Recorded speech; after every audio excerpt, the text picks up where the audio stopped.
आदाब, नमस्कार, अस्सलाम वालेकुम नाजरीन। पल पल न्यूज़ के न्यूज़ रूम से मैं हूं आपके साथ नदीम अकरम। तमाम तस्वीरें 8 साल में जो देश के सामने आई उसे सिर्फ देश ने ही नहीं बल्कि दुनिया ने देखा, जहां अंधभक्त जय श्री राम का नारा लगाते हुए मुसलमानों की मॉब लिंचिंग करते हुए दिखाई दिए और जय श्री राम का नारा लगाते हुए किसी भी मस्जिद के ऊपर चढ़ करके भगवा झंडा दिखाते हुए लगाते हुए दिखाई दिए। तो वही तस्वीरें हमने देखी कि एक मोंक जो कि साधु का लकब, साधु का भेष धारण करके किसी मस्जिद के आगे खड़े हो करके मुस्लिम बहन बेटियों की इज्जत को तार तार करने की बातें करता हुआ दिखाई दिया। तब भी देश के प्रधानमंत्री खामोश रहे। इन लोगों के ऊपर कड़ा एक्शन लेने की जरूरत नहीं समझी। जरूरत छोड़ दीजिए कड़े एक्शन की, आप एक लफ्ज बोलते तो सही, आपने वो भी लाजमी नहीं समझा। पर जब लाजमी नहीं समझा तो इन अंधभक्तों की हरकत की वजह से और देश के प्रधानमंत्री की चुप्पी की वजह से देश की जो फजीहत हो रही है उसकी तस्वीरें लगातार सामने आ रही है। तमाम देशों से रिश्ते बिगड़ते हुए दिखाई दे रहे हैं, चाहे नुपुर शर्मा के बयान को लेकर के देख लीजिए और कल जो अमेरिकी संसद में हुआ उसकी तस्वीरों को उठा करके देख लीजिए।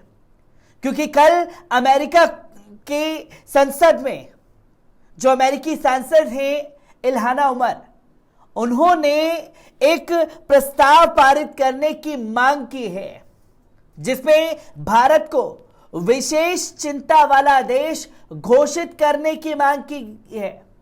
और विशेष चिंता वाला देश घोषित करने की मांग को आप समझ सकते हैं कि किस नजर से हमारे देश को देखा जा रहा है। और इन तमाम चीजों के लिए जिम्मेदार हैं वो अंधभक्त जो आए दिन मुसलमानों के लिए अनाप शनाप बकते हुए दिखाई देते हैं। तो वहीं इसके लिए जिम्मेदार हैं देश के प्रधानमंत्री श्री नरेंद्र मोदी जी की खामोशी। क्या कुछ अमेरिकी संसद में हुआ है, एक बार इस रिपोर्ट पर नजर डालते हैं। आपको बता दें कि अमेरिका की डेमोक्रेटिक पार्टी की सांसद इल्हान उमर ने अमेरिकी संसद में एक प्रस्ताव पेश किया जिसमें अमेरिका के विदेश मंत्री से धार्मिक स्वतंत्रता के कथित उल्लंघन के लिए भारत को विशेष रूप से चिंता वाला देश घोषित करने की मांग की गई है। प्राप्त रिपोर्ट के मुताबिक सांसद रशीदा तालिब और जुआन वर्गस द्वारा सह प्रायोजित प्रस्ताव में अमेरिका के राष्ट्रपति जो बाइडेन के प्रशासन से अंतर्राष्ट्रीय धार्मिक स्वतंत्रता पर अमेरिकी आयोग की सिफारिशों को लागू करने का आग्रह किया है, जिसने लगातार 3 वर्षों तक भारत को विशेष चिंता वाला देश घोषित करने की मांग की गई है। प्रतिनिधि सभा में मंगलवार को पेश किया गया। यह प्रस्ताव आवश्यक कार्यवाही के लिए सदन की विदेश मामलों की समिति के पास भेज दिया गया है। सांसद इल्हान उमर द्वारा पेश किए गए प्रस्ताव के पारित होने के लिए उम्मीद बढ़ती हुई नजर आ रही है। इसकी वजह है पैगंबरे इस्लाम हजरत मोहम्मद सल्लल्लाहु अलैहि वसल्लम साहब पर की गई टिप्पणी के बाद पूरी दुनिया में भारत की छवि को गहरा नुकसान पहुंचा है। जहां देश के प्रधानमंत्री जी ने वक्त रहते 10 दिन के बाद जो होश आया, 10 दिन पहले होश आ जाता एक्शन लेने के लिए, तो जो देश की इमेज, देश की तस्वीर बनी वो देश की तस्वीर दुनिया के आगे ना बनती, जिसको लेकर के इल्हान उमर ने विशेष चिंता वाला देश घोषित करने की मांग की। इसी के साथ आपको बता दें कि उमर का प्रस्ताव भारत में कथित मानवाधिकारों के उल्लंघन और अंतर्राष्ट्रीय धार्मिक स्वतंत्रता के उल्लंघन की निंदा करता है, जिसमें मुसलमानों, ईसाइयों, सिखों, दलितों, आदिवासियों और अन्य धार्मिक एवं सांस्कृतिक अल्पसंख्यकों को लक्षित करना शामिल है। इसमें भारत में धार्मिक अल्पसंख्यकों के साथ खराब व्यवहार पर गंभीर चिंता व्यक्त की है। उल्लेखनीय है कि इससे पहले भारत ने धार्मिक स्वतंत्रता पर अमेरिकी विदेश मंत्रालय की रिपोर्ट में उसकी आलोचना को खारिज करते हुए कहा था कि यह दुर्भाग्यपूर्ण है कि अंतर्राष्ट्रीय संबंधों में भी वोट बैंक की राजनीति की जा रही है। विदेश मंत्रालय के प्रवक्ता अरिंदम बागची ने कहा कि भारत पर यह रिपोर्ट पूरी तरह से पक्षपातपूर्ण है। जहां हर बार हमारी सरकार ये कहते हुए बसती थी कि यह हमारा आंतरिक मामला है, यह हमारा आंतरिक मामला है, यह हमारा आंतरिक मामला है, इस आंतरिक मामले में किसी को बोलने की इजाजत नहीं है। तमाम लोग तमाम तरीके से बात करते हुए दिखाई दिए। हर बार सरकार के पास यही बहाना रहा। पर जब बात हजरत मोहम्मद सल्लल्लाहु अलैहि वसल्लम साहब को लेकर के सामने आई तो तमाम मुल्कों का जो रिएक्शन सामने आया वो भी देखने वाला था। और उसके बाद मोदी हुकूमत किस तरीके से घुटने पर आई, उन्होंने जो स्टैंड लिया वो भी देखने वाली चीज है। और सबसे ज्यादा देखने वाली चीज है कि जिसकी वजह से देश की ये छवि बनी, वो शख्स की गिरफ्तारी अभी तक नहीं हो पा रही है। और उस दौरान अमेरिकी संसद में भारत को विशेष चिंता वाला देश घोषित करने की मांग की है, जब जुलाई के ही महीने में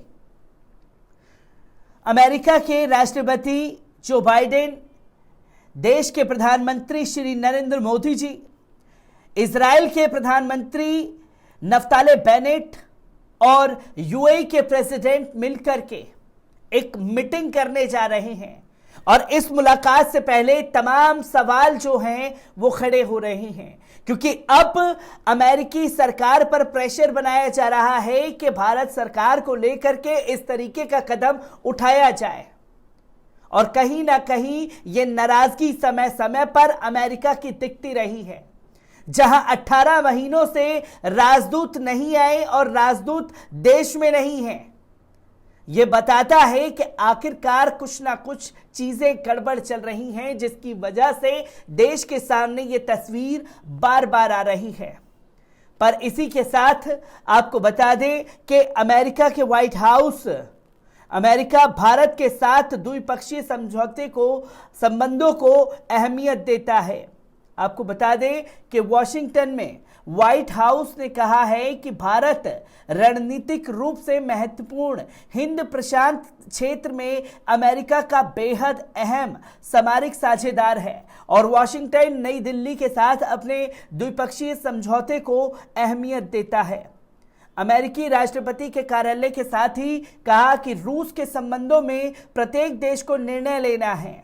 रणनीतिक संचार पर व्हाइट हाउस सुरक्षा परिषद के समन्वयक जॉन किर्बी ने मंगलवार को संवाददाताओं से बातचीत में ये बात कही। रूस से रियायती दरों पर तेल खरीदने के भारत के फैसले के बारे में पूछे जाने पर उन्होंने कहा, हम भारतीय नेताओं को उनकी आर्थिक नीतियों पर बात करने देंगे। हम आपको केवल इतना बता सकते हैं कि हम भारत के साथ इस द्विपक्षीय संबंध को अहमियत देते हैं। प्रत्येक देश को अपने लिए निर्णय लेना है।